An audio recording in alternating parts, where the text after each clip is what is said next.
This is where we are now, confronted at every turn by an overmighty, overweening state that has assumed the ultimate power over sovereign individuals. Somewhere along the line, at some point most of us overlooked, myself included, sovereign Britain was subverted or otherwise replaced by corporate Britain, in which a board of corporate types assumes the authority to make all decisions on our behalf. I say this is unlawful in every way that matters. It's also monstrous and just plain wrong. Too few people know, remember, far less celebrate what it is to be sovereign. We're not taught any of this at school, which is hardly surprising given the recent context. But the truth is that we are born sovereign, and to be sovereign is to have absolute authority over our own bodies. We are subject to the common law of the land, which we break only when we harm others, damage their property, steal what is not ours, or behave fraudulently in our dealings with others. Every other attempt by the state to interfere with our freedom to go about our lives unmolested is the stuff of statute, which is the legislation, acts and bills drawn up and passed by Parliament. Legislation has power over us only if we consent to it. Rules and regulations defined by statute are said in dictionaries of law to acquire the force of law only when we grant our consent. A fact of being sovereign is that if we withhold or withdraw our consent, that is the end of the matter. And deep down where the state and all its little wizards would prefer we did not look, the state knows this too. Over and over again, it has been necessary to pull the state up by the scruff of its scrawny neck and remind it of the limits of its power, and to have it acknowledge instead the supreme power of the sovereign individual. Magna Carta was the consequence of one of those times when an overmighty king had to be reminded that, like everyone else, he was subject to the law of the land. King John wriggled on that hook, but it was swallowed deep. Parliament would prefer Magna Carta did not exist, but it does exist and always will, and it burns the state like holy water thrown in a demon's face.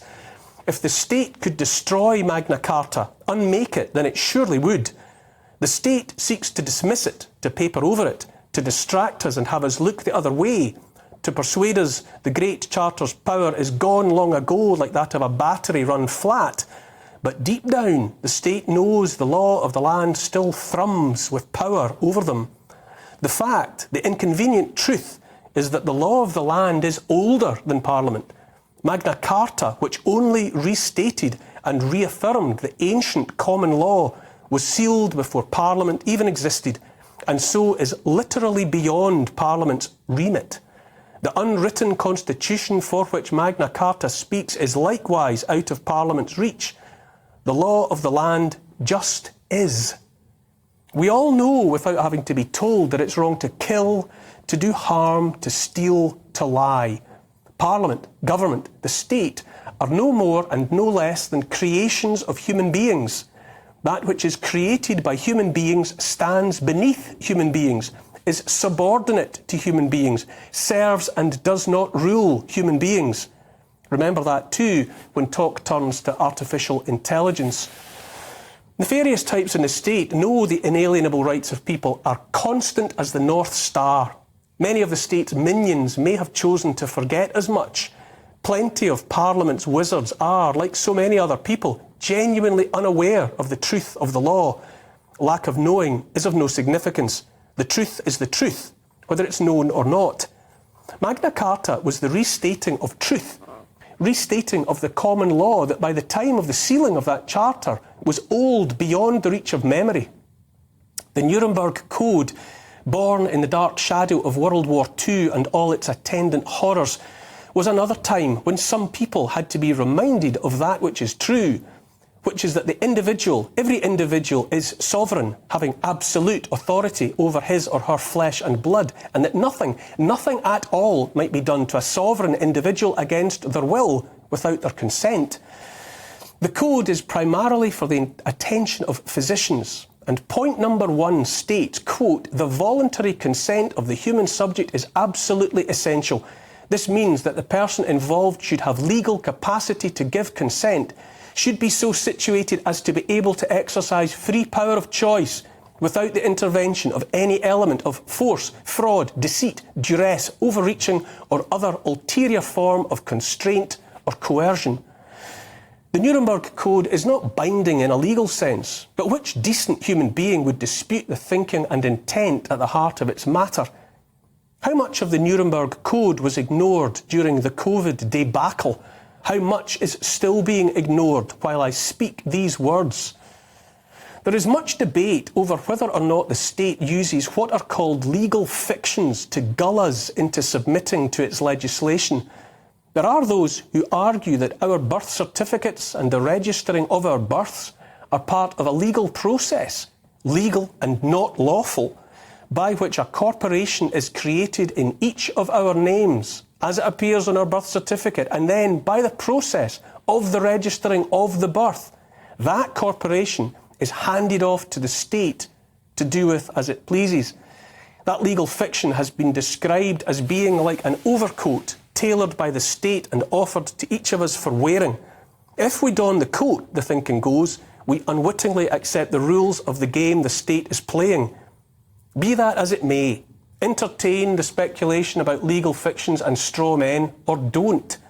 But the fact remains that the power of the state, a creation of man, over any of us is only that which any of us consents to give.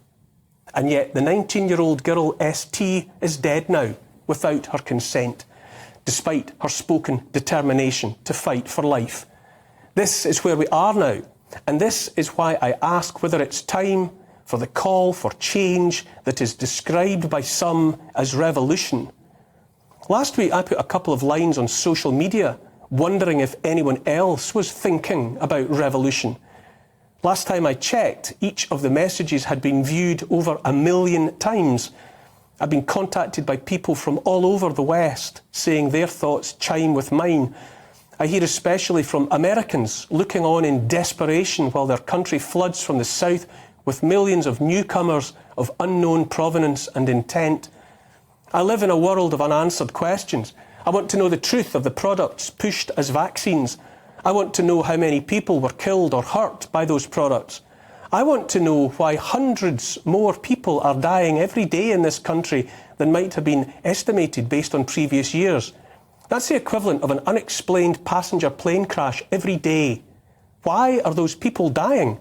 I want to know what happened in the care homes into which vulnerable elderly people were herded from their hospital beds.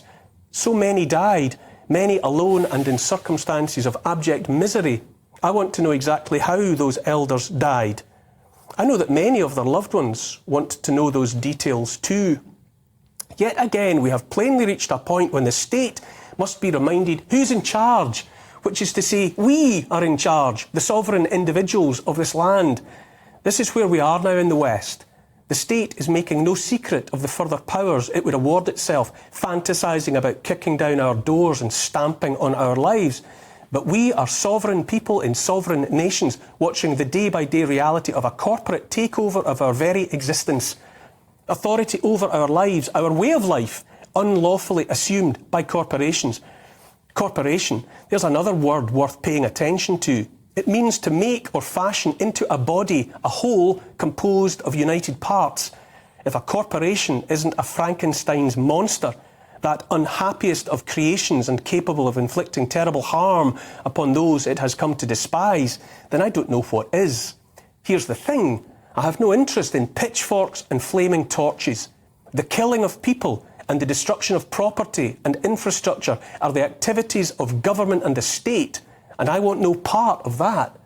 What I do want is to talk about the need and desire for change felt by millions, many millions. I say every politician who pushed lockdowns, mandates and experimental medical procedures, not to mention the net zero suicide note, might usefully be walked out of the Palace of Westminster and sent home. We're past the time when reform was possible. It's time now for something new, something clean. Is it just me, or is there something in the wind?